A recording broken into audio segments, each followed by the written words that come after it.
Welcome you legends and heli-heads, you choppers and stick bangers, you twizzle whizzlers, you beautiful subscribers, and of course you DCS pilots. Welcome to this video on Heli-Shed. Now, before we jump into the cockpit and have a flight in this particular helicopter, a quick reminder please of the 5 constants that is relevant to this DCS helicopter series at Heli-Shed.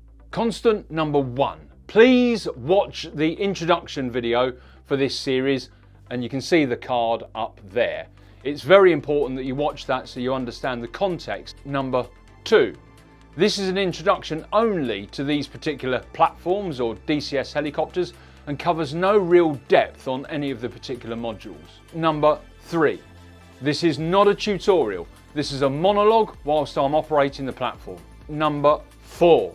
I'm talking to radio control helicopter pilots and helicopter simulation enthusiasts from the DCS community. So there'll be something relevant to each one of those communities in each of the videos. Number 5. I am not a helicopter pilot. I never have been a helicopter pilot and have never flown a helicopter in real life. So I have inspectations and not expectations, and I therefore refer you to constant number 1. Please go and watch that video. So there we go. There are the 5 constants of this video series at Heli-Shed featuring the helicopters from DCS World. Now, to those of you from the DCS community, I'm hoping that you get something out of this video series because anything is better than nothing, right? Even if it's just one top tip. You know, if you get that, then great. I'd be really pleased with that. To the radio control helicopter pilots, you may see or hear things that you don't like, or you know, it may not appeal to you, or you might be confused because of some of the terminology I'm using or whatever. Don't worry about it. Don't read into it too much. Just enjoy the video for what it is. Enjoy the journey, and you know, hey, you may well like it, in which case, why not give it a go? Right, let's get on with it. The AH-64 Apache, built by Boeing and its subsidiaries from 1975, this flying dealer of death is widely regarded as one of the most battlespace influential helicopter weapon platforms ever created. Whilst there are many other attack helicopters around the world, few, arguably if any, can match the sheer capability and therefore force multiplier provided by this helicopter in support to its nation's ground forces.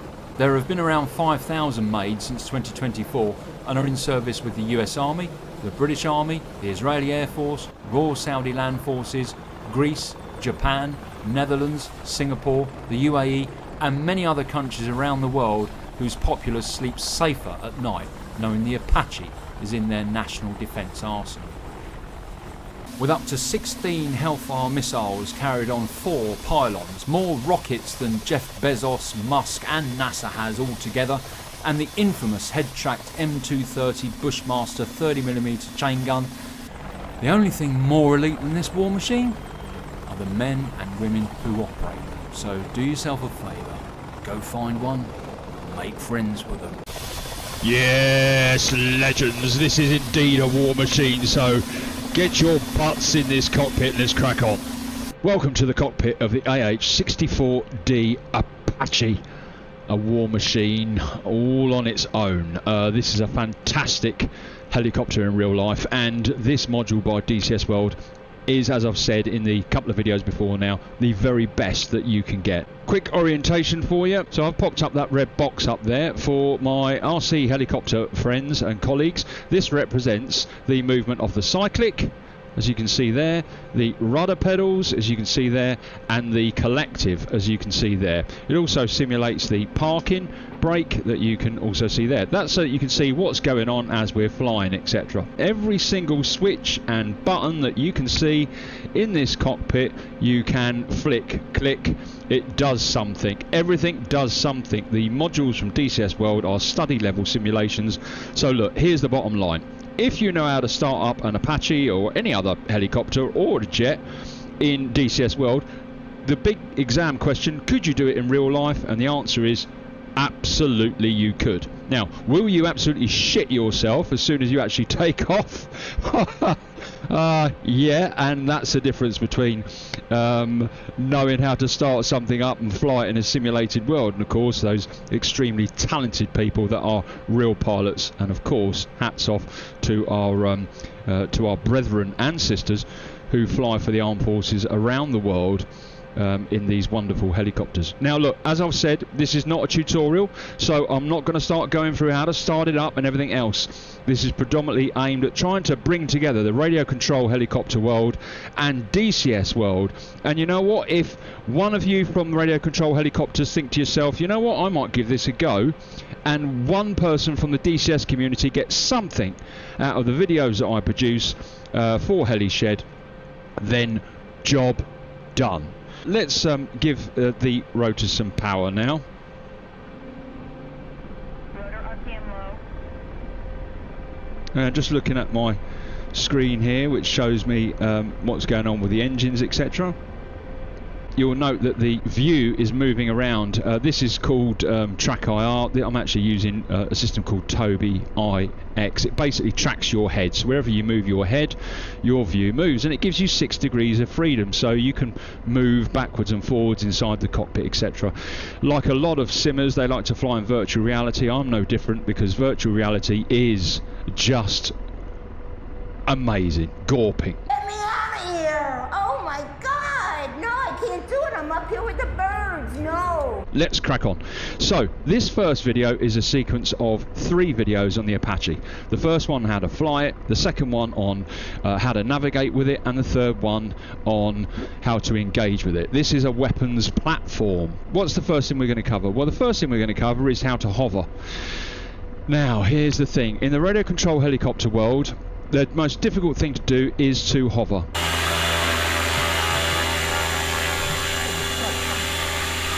And that's no different in the simming world. Far too many people in the simming world just ignore the hovering and just go straight into pew pew and shooting things. Well, that's not the way to do it.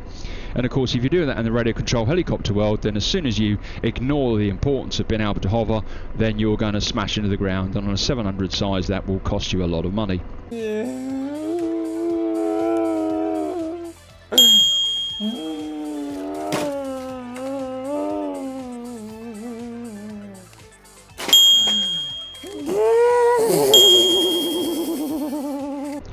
Now currently the rotors are zipping around anti-clockwise at about 290 RPM.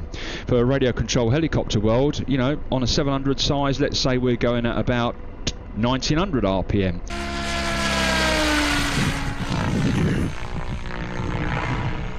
We actually produce in 700 size helicopters about 7 horsepower. At 5,500 watts, and for a burst of 11,000 watts, about 11 horsepower.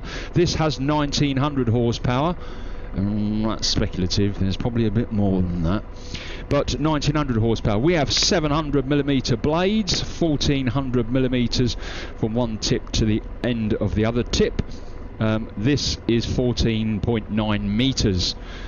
So the rotor speed, or the head speed, is constant in this machine at 290 RPM, there or thereabouts.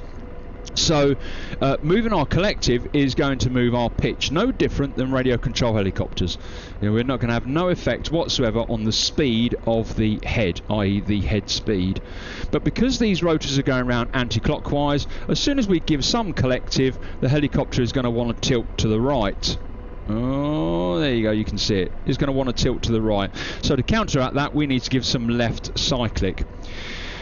Also, of course, a good old law of physics, I don't know who came up with it. Is it Isaac Newton or Einstein or something or other? I don't know. But every action has an opposite and equal reaction. And so, because the rotors are going around anti-clockwise, the tail of the helicopter is going to want to go clockwise, therefore the nose is going to go to the right, so we must give some left rudder input. I'm just going to pop everything up so you can see this. Now I've currently got on the monocle, the IAD system. It's just a monocle over the eye. A lot of people in real life have difficulty operating with this, and even indeed in the simulated world some people find it difficult to fly the helicopter with the IAD system. I don't have a problem with it personally. I can focus on that or beyond it if I'm in virtual reality, and I certainly don't have a problem with it currently on the flat screen.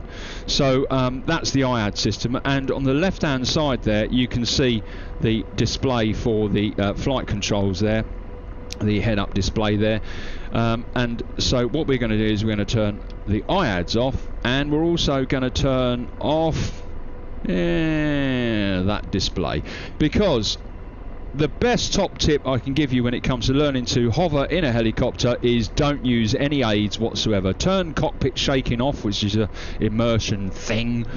Turn that off. You don't need that. If you've got any transducers or anything else, turn them off. Turn it all off. Just, you know, be on an empty map, which is what we're on at the minute, and just feel the helicopter, and just use your number one eyeball. Your number one eyeball, which is the best optics you're going to have for short distance. You've got to be able to learn how to hover the helicopter. So let's give it a go.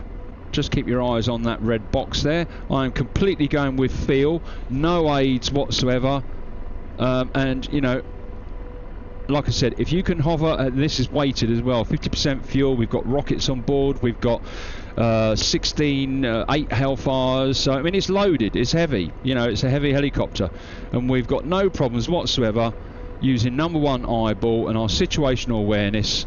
No different than what real helicopter pilots do. They're not going to rely on electronic aids for them to be able to fly the helicopter. A friend of mine is a pilot, or was a pilot, he's retired now, for the Airbus for many, many years, commercial air pilot, and I remember him telling me one day, look, fly the plane, fly the plane, fly the fucking plane. That's what they're taught. That's what pilots are taught. And when I used to run a virtual fighter squadron, my advice to my buddies in the DCS community was exactly the same. Learn to fly any platform first, then navigate, and then fight in it. Don't try and go straight to number 3. Number 1 is the most important thing. You've got to be able to learn to fly it. No aids either, no altitude control, no attitude control. You've got to be able to keep it in one place, just like we're doing now. Yes, it might float around, but you know what? Use your number one eyeball, look around, use the ground as a reference point, use points on the airframe against points of the ground. And if you are moving around, as I'm doing in a very bad example right now, talking and flying is not easy, let me tell you. But if you are slightly moving around, give yourself a break. Don't give it, you don't have to, don't give yourself a hard time. The first bit of advice when you're practicing hovering is pat the sticks, don't push them.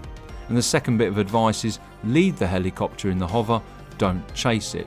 Before we transition to forward flight, remembering of course, as I said to my radio control helicopter friends, the head speed is constant. All we're doing by moving the collective is changing the pitch.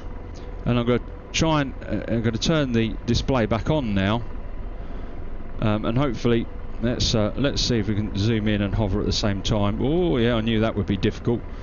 Let's regain. No panic, no panic, no panic. Let's regain control. Thank you, thank you, thank you, thank you, thank you, thank you. Okay, steady, steady. Now for my radio control helicopter friends, the top left hand corner on that first display, you can see a percentage. That percentage is the amount of torque that is required by the engine with the position of the collective as it currently is. Now as we transition into forward flight, that will reduce, because obviously the torque required by the head speed is less because the actual helicopter is moving.